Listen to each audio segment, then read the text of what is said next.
Episode 1 of The Last of Us begins with a speech about viral outbreaks and pandemics in the 60s. The biggest threat isn't bacteria though, and according to this doctor it's fungi.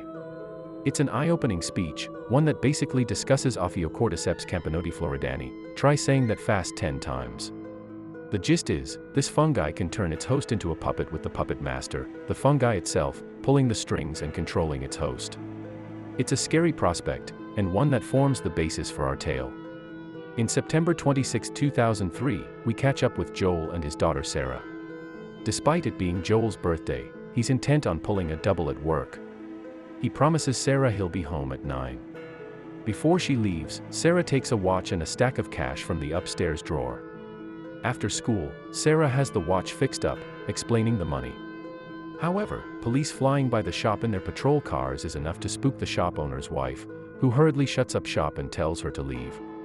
After stopping by her neighbor's place to bake some cookies, an unnerving moment involving Connie, the wheelchair-bound woman, sees her start to contort and twist awkwardly. Thankfully, Sarah manages to get out before things really kick off, and before she actually sees this take place too.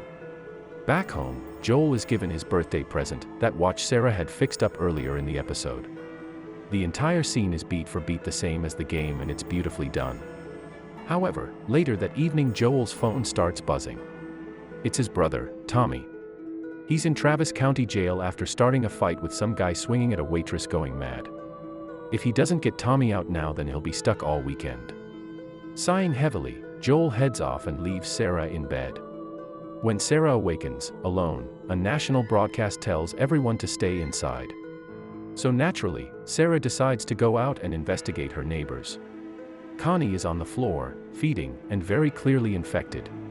Sarah bolts out the house when she notices tendrils in her mouth, just as Joel shows up with Tommy. The pair scramble out and drive off, past Jimmy's place that's completely burned up. Joel drives past a family needing help. All of this is very familiar with the game, right? And eventually into the heart of town. Their original play to get out goes completely awry, especially when a jet plane crashes down onto the road. Joel scoops up Sarah and takes off when they regain consciousness, but just before one of the infected gets her, a soldier shoots him in the head.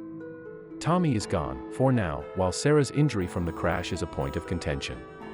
Unfortunately, the soldier has instructions to shoot. After firing a barrage of bullets, he looks set to kill Joel until Tommy returns. As for Sarah, she's fatally wounded. It's no good, she's dead.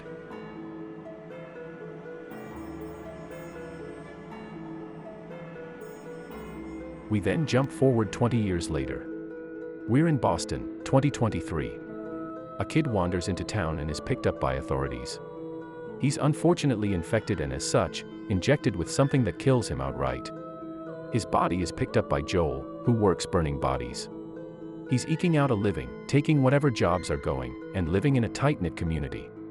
Joel meets with a soldier who owes him ration cards. In exchange, he hands over pills that are apparently from all the way out in Atlanta. He also brings up the jittery nature of the soldiers, who have been under heavy fire from the Fireflies lately, a rebel group intent on cutting out this authoritarian rule from the government. We also meet Tess, a woman who finds herself scrambling out a building after it blows up. Clearly this is the Fireflies' doing, but there are soldiers on the streets fighting with this rebel group. Unfortunately, the police believe Tess is a Firefly and take her away. Joel is still desperate to try and find Tommy in the wake of all this, as we learn the pair were actually separated earlier in the timeline.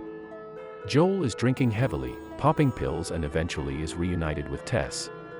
She's been in federal lockup all day. Tess breaks the news that they need to get the car battery back, which Robert, the man she met earlier in the episode, has sold. In order to get the details, they need to find Robert, get the truck, and then go and find Tommy. Another character we're introduced to here is Ellie, going by the name of Veronica.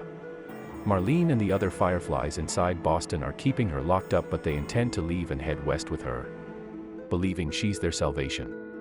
Now, Marlene heads upstairs and hands back Ellie's bag, unlocking her cuffs and revealing her true name. Ellie calls Marlene a terrorist, who scoffs at the idea, even though it's true, and goes on to tell Ellie crucial intel that could change everything. Everything comes to a head when Tess and Joel run into Marlene and Ellie whilst trying to find Robert, who has screwed both groups and is lying dead on the floor. Marlene has been shot off the back of a skirmish with Robert over the car battery.